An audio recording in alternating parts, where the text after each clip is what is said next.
Começa agora a rubrica A Última Fronteira com o comentador da RTP, Miguel Gonçalves, hoje a partir de Castelo Branco. Miguel, bom dia. E esta semana traz histórias estelares familiares que juntam irmãos e gêmeos, ainda também pares de buracos negros. De que é que se trata? Autênticas telenovelas cósmicas, obviamente, para começar neste domingo de manhã e que pega, vamos começar com algo que foi trabalhado à custa do telescópio espacial Gaia e de um trabalho feito por astrónomos que olharam as nossas redondezas para ver quem é que eram os companheiros e a quantidade de companheiros à volta do nosso Sol. Tudo isto para tentar perceber aquilo que se chamam por sistemas binários. Nós sabemos que as estrelas nascem em ninhadas. É raro nascer apenas uma estrela no meio de tantas nebulosas que dão origem às estrelas e, portanto, sim, a maior parte das estrelas que nós vemos no céu, apesar de não parecer aos nossos olhos, são sistemas binários, às vezes com 3 estrelas. E dentro desses sistemas binários, os mais curiosos são aqueles que se chamam os gêmeos. Porque gêmeos é quando temos 2 estrelas com mais ou menos a mesma massa.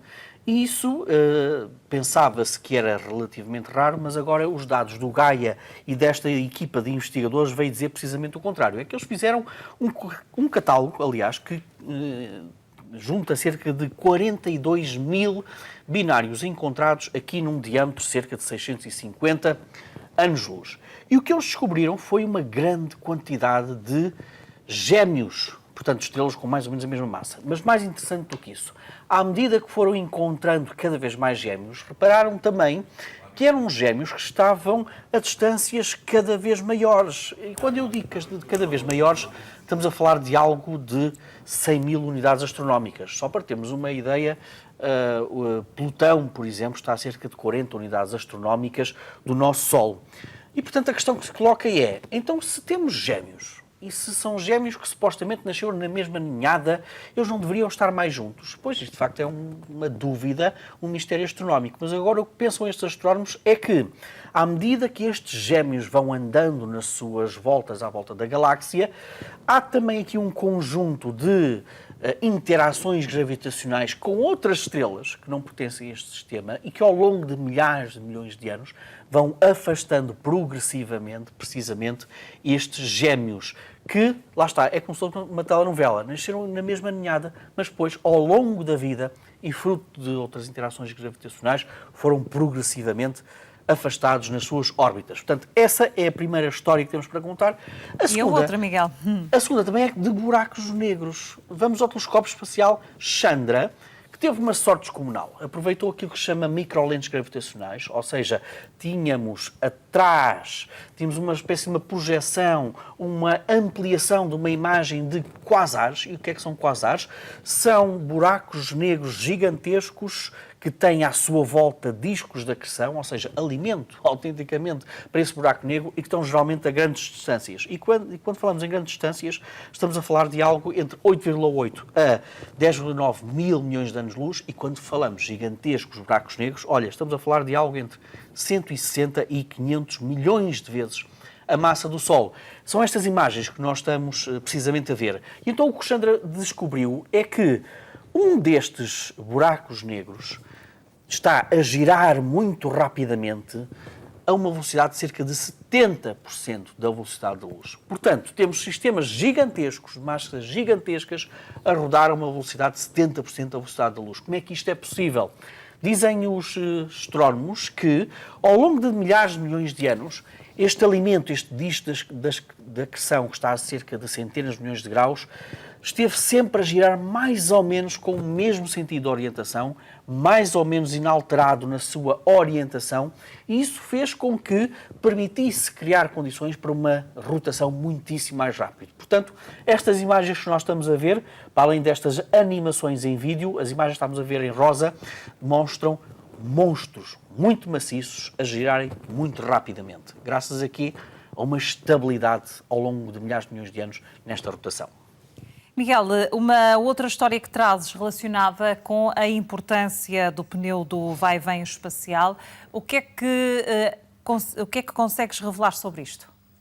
A quem é que nunca aconteceu ter um furo no pneu no meio de uma viagem? É certo que é sempre uma situação delicada, mas hoje em dia até já temos tecnologias que permitem andar com um pneu furado, mas com outro tipo de segurança. E agora perguntas tu e os nossos telespectadores, o que é que isto tem a ver com isto que nós estamos a ver? Precisamente o vai-vem espacial. Ora bem, é que antes do vai-vem espacial já havia uma espécie de sensores um bocadinho rudimentares para nós termos uma ideia de qual seria o valor da pressão dos pneus. Hoje em dia, os carros mais modernos têm essa indicação digital até, qual é a pressão dos pneus. A quem é que devemos? À exploração espacial e precisamente ao vai-vem. Porque as rodas do vai-vem são substancialmente diferentes, muito maiores que as rodas dos automóveis.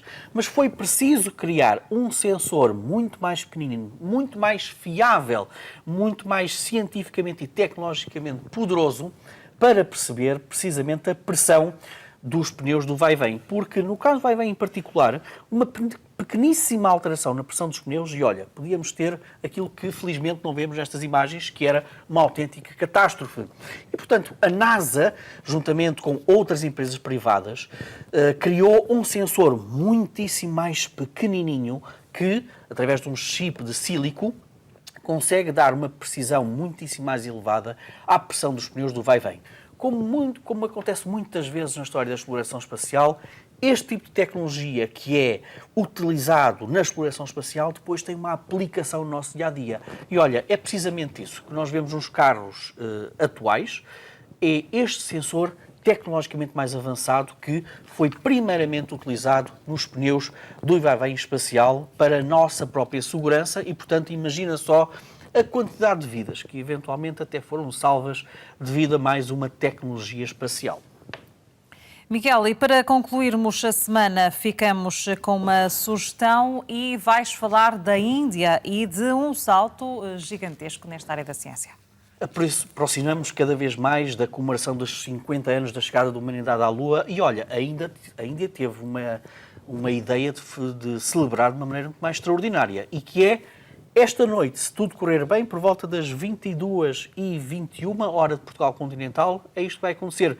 Vamos ter a partida de uma missão da Índia para o Polo Sul da Lua. O Polo Sul da Lua é interessante, nós não temos muitas missões nos polos da Lua, nós sabemos que hoje temos essa confirmação de que há água em forma de gelo nos polos da Lua. Curiosamente, quem nos deu essa confirmação foi a primeira missão da Índia à Lua, a Chandrayaan-1.